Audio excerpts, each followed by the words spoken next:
যেভাবে পরিস্থিতি খারাপ হয়েছে, অনেক জায়গায় জল বহু মানুষ আপনাদের কাছে আসছে, তো সাধারণ মানুষের কাছে ত্রিপল থেকে শুরু করে কিছু খাবার, কিছু মানুষের খুব অসহায় অবস্থা আছে, তাদের পাশে আপনারা কিভাবে দাঁড়াতে কতটা উদ্যোগ নিয়েছিলেন? আমরা হচ্ছি মাননীয় মুখ্যমন্ত্রী মমতা ব্যানার্জি, যিনি হচ্ছেন আমাদের পশ্চিমবাংলার মা বলতে পারি, তো তিনি যখন আমাদের মাথার উপরে হাত দিয়ে রেখেছেন, তার সৈনিক যখন আমরা, তাহলে সেই হিসেবে আমরা সেইভাবেই তাকে অনুসরণ করে আমরা কাজগুলো করার চেষ্টা করি। আমরা বাড়ি বাড়ি পৌঁছে তাদের খবর নেওয়া, মানে যেখানে আমাদের জলে ভর্তি হয়ে যাচ্ছে, আমাদের ড্রেনেজ সিস্টেমটার একটু অবস্থা একটু খারাপ হয়ে আছে, যার জন্য আমাদের জলগুলো রাস্তার মধ্যে উঠে চলে আসছে। তারপরে বিভিন্ন স্লাম এরিয়া যেখানে অলরেডি জল ফুটো করে, মানে জলের একদম পুরো ঘর ভর্তি হয়ে যাচ্ছে। আপনারা দেখলেন এই মাত্র অনেকজনে এলেন আর কি আমাদের কাছে, আমরাও তাদের কাছে বাড়ি বাড়ি গিয়ে পৌঁছে যাচ্ছি, পৌঁছে গিয়ে তাদের ত্রাণ দেওয়ার চেষ্টা করছি। কিন্তু আরো বেশি পেলে মানে আমাদের আরো বেশি মানে সহযোগিতা হবে, যাতে আমরা মানে মুখ্যমন্ত্রীর কাছে আমাদের এই আবেদন যে যাতে আমরা আরো কিছু বেশি করে মানুষকে সাহায্য করতে পারি। আর আমরা সবসময় মানুষের সাথে, মানুষের পাশে আছি। আপনাদের রাজ্যের মুখ্যমন্ত্রী একজন মহিলা, এবং এখন একাধিক মানবিক প্রকল্প যেগুলো মুখ্যমন্ত্রী অ্যাপ্লাই করেছেন সাধারণ মানুষের জন্য, সেই কারণে মেয়েরা আজকে অনেকটা এগিয়ে এসছে। বিশেষ করে রাজনীতি, ব্যবসা বলুন, রাজনীতি বলুন, কর্মক্ষেত্রে বলুন, সব দিক থেকে মেয়েরা অনেক এগিয়ে এসছে। সেক্ষেত্রে দাঁড়িয়ে আপনার ওয়ার্ডে মেয়েরা তাদের যে মুখ্যমন্ত্রীর কাছ থেকে যে পরিষেবাগুলো তারা পাচ্ছে, তারা কি সেগুলো দ্রুত বাস্তবায়ন করতে পারছে না? আমরা 100% যেটা আমাদের কাছে আসছে, আমরা 100% আমরা চেষ্টা করছি। আমরা বলবো না যে করেই দিচ্ছি, কিন্তু 100% আমরা চেষ্টা করছি। এবং আপনারা যদি খবর নেন, প্রত্যেকটা মেয়ের কাছে মানে মুখ্যমন্ত্রী কাউরির কথার অপেক্ষা রাখেন না, তিনি কর্মই করে যেতে ভালোবাসেন, তার কাছে কর্মটাই ধর্ম। এবং তিনি মেয়েদের জন্য যেভাবে চিন্তা ভাবনা করেছেন, আমরা সাধারণ বাবা মা হয়ে, যারা আমাদের বেশিরভাগই বস্তি এলাকা, বাবা মারা দেখতেই পারে না বা বাচ্চাদেরকে খেয়ালই রাখতে পারে না, সেইখানে মাননীয় মুখ্যমন্ত্রী তাদেরকে মায়ের মতন আগলে রেখেছে সব মেয়েদেরকে। এবং তাদের উন্নতির জন্য যেভাবে লক্ষ্মীর ভান্ডার বলুন, কন্যাশ্রী বলুন, তারপরে বিভিন্ন জায়গায় আমাদের ছোট থেকে একদম বড় পর্যন্ত যেভাবে তিনি মেয়েদেরকে আরো ডেভেলপ করার সুযোগ দিচ্ছেন, সেটাতে আমরা তার কাছে অসংখ্য অসংখ্য ধন্যবাদ।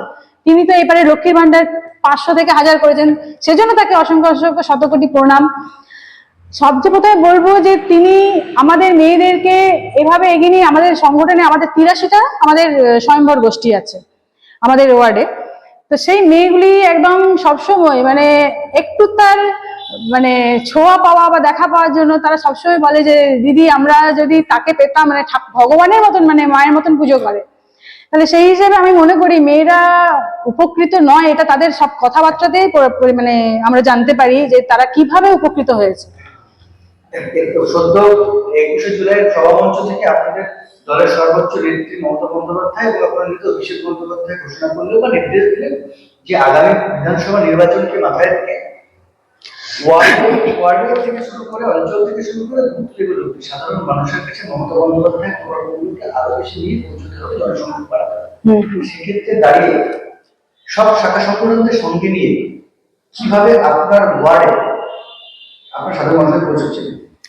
আমাদের শাখা সংগঠন আমরা সবাই একত্রিত আছি, আমাদের মধ্যে কোনো দ্বন্দ্ব বা বিবাদ নেই, আমরা সবাই একসাথে একভাবে কাজ করি।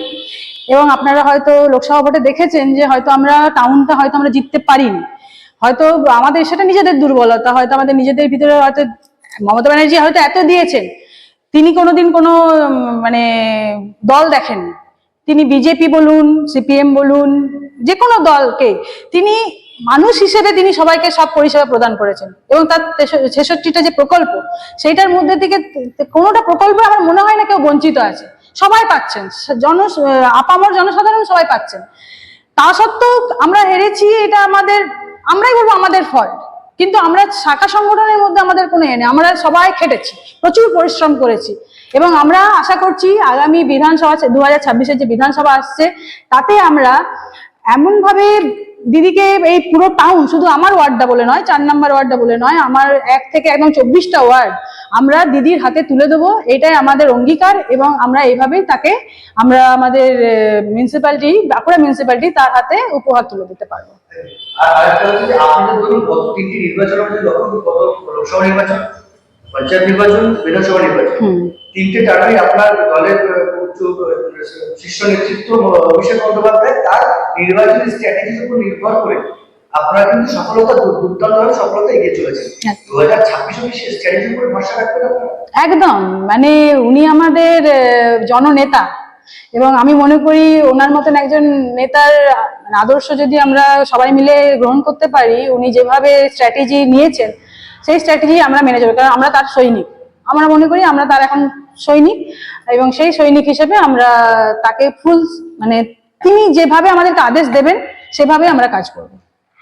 আপনার ওয়ার্ডের সাধারণ কর্মী সমর্থকদের উদ্দেশ্যে একত্রিতভাবে সাধারণ মানুষের কাছে পৌঁছানোর লক্ষ্যে এবং টার্গেট 2026 যদি এটা প্রসঙ্গ দেওয়া হয়, তাহলে আপনার ওয়ার্ডের সাধারণ কর্মী সমর্থকদের উদ্দেশ্যে আপনি আহ্বান জানাবেন।